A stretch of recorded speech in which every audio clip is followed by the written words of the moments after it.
दोस्तों ये बात 2013 की है। INS सिंधु रक्षक इस डीजल पावर वर्ल्ड क्लास पनडुब्बी में विस्फोट होता है।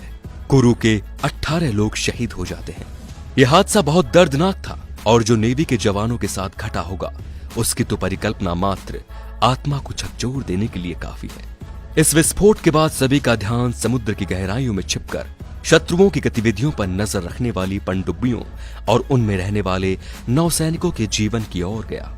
आज का हमारा ये वीडियो पनडुब्बी में रहने वाले सैनिकों की जिंदगी पर, उनकी लाइफ कैसी होती है और किन किन समस्याओं का सामना करना होता है उन पर है। तो चलिए आगे बढ़ते हैं और जानते हैं इसके बारे में विस्तार से। नौसैनिकों का जीवन इतना आसान नहीं होता। इनके परिवार वाले बताते हैं कि इनकी जिंदगी बहुत कठिन होती है। जब वो किसी मिशन पर जाते हैं तो ये मिशन 20 या 30 दिन के होते हैं और कभी कभी तो 45 दिन तक वो लगातार काम करते हैं। परिवार वालों को बस इतना पता होता है कि वो ड्यूटी पर हैं।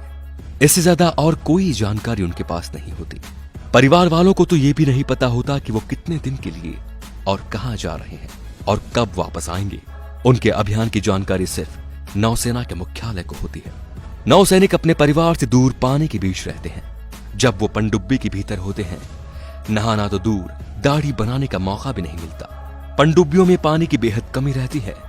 नौसैनिक अगर 30 दिन के लिए पनडुब्बी में है तो उन्हें मुश्किल से 3 बार नहाने का मौका मिलता है, और वो भी सबकी सहमति के बाद, क्योंकि हर नौसैनिक को प्रतिदिन 3-4 मग पानी मिलता है। ब्लेड जैसी चीजें इस्तेमाल करना सख्त मना है, इसलिए जितने भी दिन वो पानी के अंदर हैं उन्हें बिना दाढ़ी बनाए ही रहना पड़ता है। उन्हें पहनने के लिए ऐसे कपड़े दिए जाते हैं जिन्हें वो लगातार 3-4 दिनों तक पहनते हैं और फिर उसे फेंक दिया जाता है। खाने के लिए बिना तड़के की दाल और रोटी और चावल, बेहद कम मसाले वाली सब्जी दी जाती है। पनडुब्बी में खाने का सामान बेहद सीमित होता है। अगर ताजा खाना न हो तो उनके पास पहले से टिन में पैक भोजन होता है जिसे कभी भी इस्तेमाल किया जा सकता है। खाना बनाते समय इस बात का ध्यान रखा जाता है कि ज्यादा धुआं न उठे, इसीलिए खासतौर से सादा खाना बनाया जाता है। दाल में छौंका इसलिए नहीं लगाया जाता क्योंकि अगर छौंका लगा तो धुआं उठेगा और शारीरिक कष्ट। पनडुब्बी जब समुद्र के अंदर जाती है तो उसके साथ डॉक्टर और प्राथमिक चिकित्सक का सामान साथ होता है, क्योंकि अगर किसी को उल्टी या चक्कर जैसी परेशानी हो तो उसका तुरंत इलाज किया जाता है। पनडुब्बी में सोने के लिए 2 कंपार्टमेंट होते हैं। वहां का तापमान गर्म होता है, इसीलिए कभी कभी कुछ नौसैनिक वहां भी सोने जाते हैं जहां मिसाइल और टॉर्च रीडर रखे होते हैं, क्योंकि ये जगह पनडुब्बी की दूसरी जगह के मुकाबले सबसे ज्यादा ठंडी रखी जाती है। पनडुब्बी के भीतर सूर्य की रोशनी नहीं आती।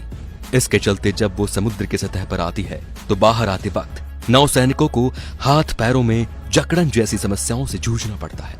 गहरे समुद्र के भीतर लगातार चल रहे अभियान से उनके कानों पर काफी गहरा असर होता है, इसीलिए पनडुब्बी के भीतर नौसैनिक अपने कानों का खास ख्याल रखते हैं। तो दोस्तों, कुछ ऐसा होता है पनडुब्बी में काम करने वाले सैनिकों का जीवन, पर हमारा सलाम है इनको, इन बंद कंटेनरों के अंदर धड़कते दिलों को, जो धड़कते ही इसलिए हैं कि देश सुरक्षित रहे। हमारा सैल्यूट इंडियन नेवी और फौजियों को जो देश की सेवा करते हैं। आप भी फैलाइए इनका शौर्य और शेयर कीजिए ये वीडियो और कमेंट में जय हिंद जरूर लिखें। धन्यवाद। जय हिंद।